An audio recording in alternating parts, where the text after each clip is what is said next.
संसद तक कैसे पहुंचे स्मोक अटैकर्स? कौन है आरोपियों का आका? बरामद डायरी से खुलेंगे कई राज। बेरोजगारी मुद्दा या भारत को दहलाने की साजिश?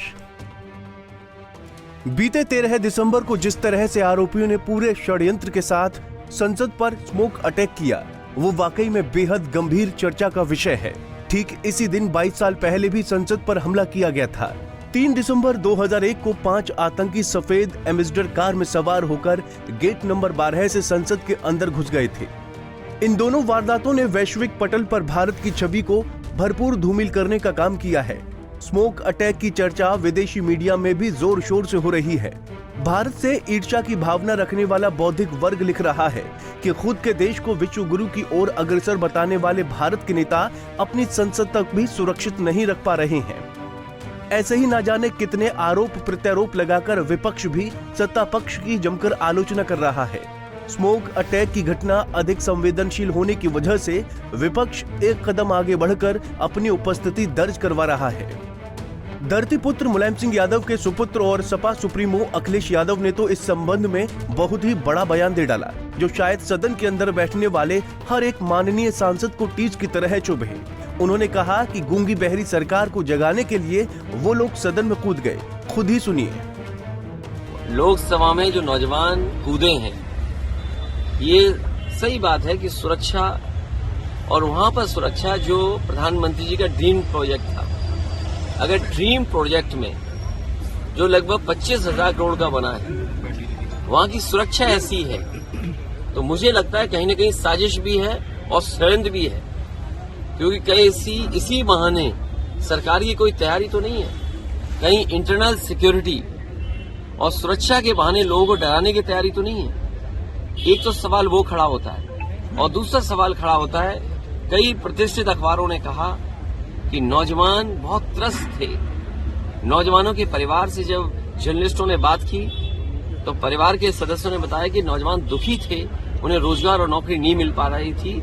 इसी वजह से गूंगी बहरी सरकार को जगाने के लिए वो नौजवान लोकसभा में कूदे। अखिलेश यादव केंद्र की बीजेपी सरकार को चौतरफा घेरने की कोशिश कर रहे हैं और कहीं न कहीं आरोपियों के पक्ष में खड़े दिख रहे हैं। बेरोजगारी का मुद्दा अपनी जगह पर ठीक है, पर सदन पर किसी तरह के हमले को किसी भी तरह से सही नहीं ठहराया जा सकता। सोचिए, सत्ता पक्ष अंतर्राष्ट्रीय स्तर पर इस संबंध में क्या जवाब देगा? ये बड़ा सवाल है, पर देश के भीतर जो सत्ता पक्ष इस मामले में विपक्ष को बड़ा ही करारा जवाब दे रहा है। लोकसभा के उत्तराधिकारियों के अनुरोध पर केंद्रीय गृह मंत्रालय ने एक जांच समिति का गठन कर दिया है, यानी इस पूरे मामले पर केंद्रीय गृह मंत्री अमित शाह खुद ही नजर बनाए हुए हैं। तो वहीं दूसरी तरफ केंद्रीय रेल मंत्री और बीजेपी लीडर अश्विनी वैष्णव तो सीधा सीधा आरोप लगाते हुए कहा कि आरोपी कांग्रेस के लोग हैं। आरोपियों के धर्म को लेकर भी जमकर बयानबाजी की जा रही है। कांग्रेस सांसद गुरजीत सिंह औजला ने अश्विनी वैष्णव के बयान पर पलटवार करते हुए कहा कि अगर कोई मुसलमान या सिख होता तो ना जाने क्या हो जाता। अश्विनी वैष्णव अपनी सरकार की नाकामियों को छुपाने के लिए ऐसी बयानबाजी कर रहे हैं। बता दें कि इससे पहले बीजेपी सांसद नवनीत राणा ने कहा था कि आरोपी टीएमसी सांसद महुआ मोइत्रा के लोग हैं। स्मोक अटैक और संसद में भारी सुरक्षा चूक के इस मामले में दिन पर दिन एक से बड़े एक खुलासे हो रहे हैं।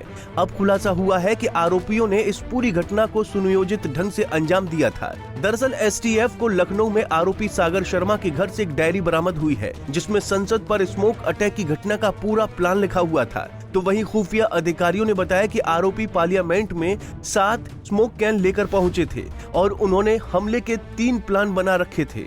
आरोपियों के नाम सागर शर्मा, ललित झा, अमोल शिंदे, मनोरंजन डी, नीलम आजाद, विक्की और महेश हैं। मतलब घटना में अभी तक एक डायरी के साथ 7 किरदार निकलकर सामने आ चुके हैं। और सबसे बड़ी बात तो ये है कि ये वो 7 आरोपी अलग अलग राज्य के रहने वाले हैं। इनको एक जगह पर किसने इकट्ठा किया, ये बड़ा सवाल है। आरोपी सागर शर्मा ई रिक्शा चालक है। क्या एक ई रिक्शा चालक बगैर किसी के भड़काए इतनी बड़ी घटना को अंजाम दे सकता है? ये दूसरा सबसे बड़ा सवाल है। बेरोजगारी के मुद्दे को आधार बनाकर आरोपी ललित झा के माता पिता ने कहा है कि उनका बेटा अपनी जगह पर बिल्कुल ठीक है और वो अपने बेटे को इंसाफ दिलाकर रहेंगे। जानकारी के मुताबिक संसद पर स्मोक अटैक के इस मामले में आरोपियों को पास जारी करने वाले मैसूर से लोकसभा सांसद और बीजेपी लीडर प्रताप सिम्हा से भी खुफिया विभाग के अधिकारी पूछताछ कर रहे हैं। Bureau report, Punjab Kesari TV. हमसे जुड़े रहने के लिए हमारे YouTube चैनल को सब्सक्राइब करें और नई वीडियो की नोटिफिकेशन के लिए बेल आइकॉन को दबाएं।